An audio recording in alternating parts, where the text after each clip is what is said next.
We got 9 on Thursday here. So today was kind of torquing the X5 at ride height, which I expected to take, maybe an hour by the time I set up the race ramps and the friction modifier plates that let the wheels slide out when you lower the car down. And I was very wrong with that. It took almost 4 hours to torque the rear upper control arms and both front control arms and the rear shock to carrier down to ride height. And that's because there's zero access, which surprises me because the car's high off the ground.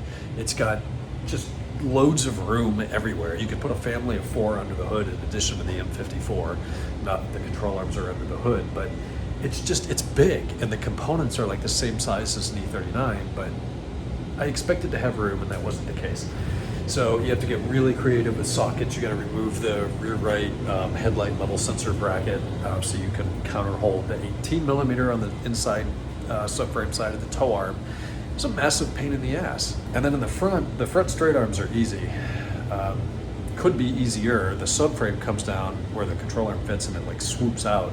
So that means you need deep well sockets or the little wrench that's shaped like this at the end instead of just a straight end box end wrench. But the curved arms were even worse. So you've got to take off the engine belly pan, and all that hardware was wrong. The thing was full of like 4 pounds of axle grease from the old axles that were leaking. So I took a lot of time today to clean that up. It looks almost new. It's in perfect condition minus all the dirt, but now the dirt's gone, so it's pretty nice. But you've got to remove the brake cooling ducts, which is stupid because they empty out into the fender liner where there's a trap door, but there's a trap door there. So why are we funneling air into the fender liner to then purposefully block it with a hinging trap door? I could take that out, but it's an X5. We don't need brake cooling on an X5. M5s don't even have that, and they don't need it. Moreover, on the driver's side, we've got this big plastic duct cooling channel for the alternator, and that seems to be an M54 thing. The M54 alternators run hot. My 330 had a little duct jacket thing. The 530s do. Probably most any car with that has some sort of a plastic piece in there. So this is in the way completely of counter-holding the nut and driving the bolt, or driving the nut and counter-holding the bolt, which is preferable to torque those arms. So removed all of that, took like an hour, did it on the ground, up and off the ground a million times, so my back's on fire. It's hot to the touch, it's inflamed, it hurts like hell, but oh my God, a pizza and a little bit of vodka tonight helped with that.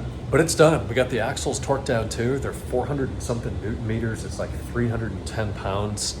My torque wrench goes to 250. So I put a little mark at 12 o'clock at 100 pounds, at 150 pounds, at 200 pounds, at 250 pounds, and then just estimated what 300 would be plus another smidge. And we're only talking about maybe a 64th of a turn, a 32nd of a turn, very little, but we ended up using the inch drive, like 40-inch long breaker bar with a 36 millimeter 12 point on the end of it. The problem is just keeping the 12 point engaged on that axle nut. And I don't understand, why do the axle nuts have to be so tight? I mean, even if you only put it on hand tight, the wheel carrier can't move out. It's held, in place with the control arms.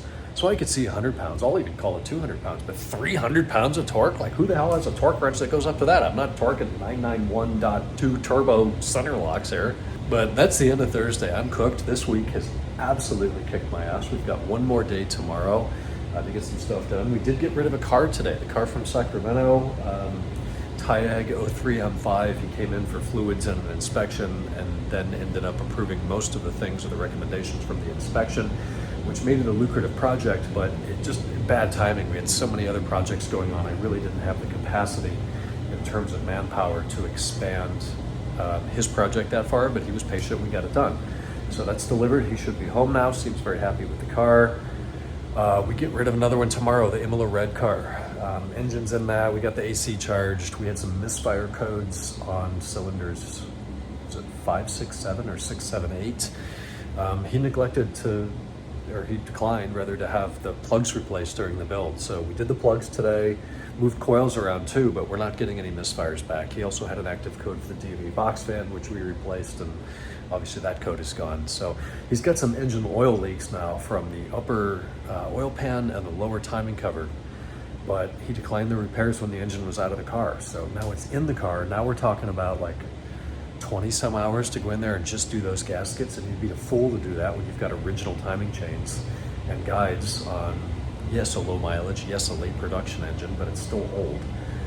So he seems a little disappointed with that, as I would be, but that's the reality when you only service part of the engine on a donor engine when you install it in the car. So we should get rid of that tomorrow, which is good. We've got a couple other projects wrapping up, and then we've got to dig into these bigger projects that have been sitting there kind of pending for a few weeks. So that's going to be tomorrow, and I'll talk to you then on Friday.